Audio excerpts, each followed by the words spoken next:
In this video, I'm going to show you how to fix the Etsy app crashing issue on your Android device. Now, if you're having issues with the Etsy mobile application, then the first thing that you can do in this situation is make sure you remove the app from the recent app list and then also try to restart your device. Sometimes your phone has glitches, and once you restart it, you should be able to solve this issue.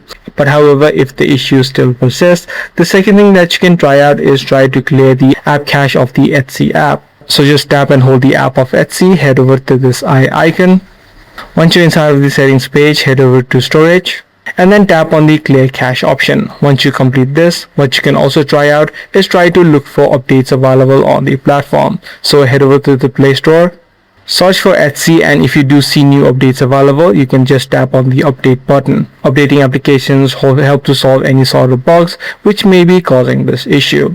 Once you do these couple of steps, you'll be able to fix the Etsy app crashing on your device. If this guide video did help you out, be sure to subscribe, share, and also give this video a thumbs up.